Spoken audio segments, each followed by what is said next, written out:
मित्रों, एक महान शक्तिशाली रावण जिसके नाम से देवी देवता भी कांपते थे, आखिर उसकी मौत का क्या कारण था? किस कारण उसकी मृत्यु हुई? रावण ने मरते वक्त कुछ लक्ष्मण को ज्ञानवर्धन बातें सुनाई। तो मित्रों, आज इस वीडियो के माध्यम से रावण की बातों को पूरा सुनना, जिससे आप अपनी जिंदगी में कभी धोखा नहीं खा सकते। तो मित्रों, हम वीडियो को प्रारंभ करते हैं। युद्ध का मैदान गूंज रहा था। रावण लंकापति अपनी अंतिम सांसों को गिन रहा था। चारों ओर उसकी हार का नंगा नाच चल रहा था।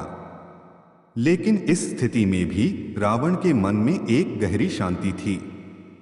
उसे पता था कि उसकी विदाई का समय आ गया है, और उसने लक्ष्मण को अपने पास बुलाया।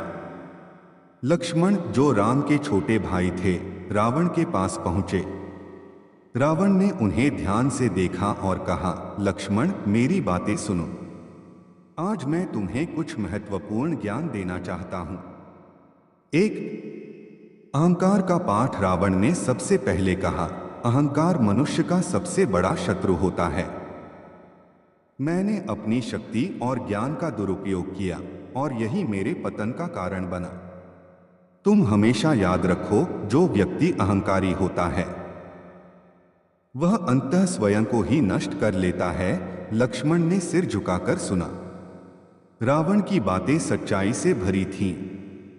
दो, समय का महत्व। फिर रावण ने कहा, किसी भी अच्छे कार्य को करने में देरी मत करो। समय का सदुपयोग करना बहुत जरूरी है। मैंने अवसरों को गंवाया और इसका खामियाजा भुगता।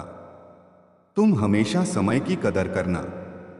तीन, स्त्री का सम्मान। उसने एक गहरी सांस ली और आगे कहा, मुझे पता है कि मैंने माता सीता का अपहरण किया, लेकिन इसके दुष्परिणाम बहुत भयानक थे।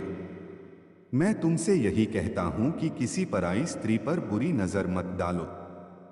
यह तुम्हारे लिए और समाज के लिए भी ठीक नहीं है। चार, गोपनीयता का महत्व। आखिर में रावण ने कहा, एक और बात, अपने राज किसी से साझा मत करो। मैंने बहुत से लोगों को अपने राज बता दिए थे, और यही मेरी गलती थी। गोपनीयता में सुरक्षा होती है। लक्ष्मण ने रावण की बातें ध्यान से सुनी। उसकी आंखों में आंसू थे, क्योंकि उसने देखा कि रावण, जो एक शक्तिशाली राक्षस था, अपने जीवन के अंत में ज्ञान और सीख के साथ विदा हो रहा था। रावण ने कहा, याद रखो लक्ष्मण, ज्ञान का कोई समय नहीं होता।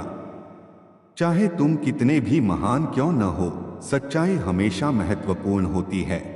इस प्रकार रावण ने अपने अंतिम क्षणों में लक्ष्मण को जीवन की महत्वपूर्ण शिक्षाएं दी, जो सदियों तक सुनाई जाएंगी। रावण का ज्ञान उसकी गलतियों से उपजी थी, और यह संदेश हमेशा जीवित रहेगा। मित्रों, हमारी दी गई जानकारी अगर आपको अच्छी लगी हो तो प्लीज़ हमारे चैनल को सब्सक्राइब कर देना, और अपने दोस्तों को शेयर ज़रूर करना।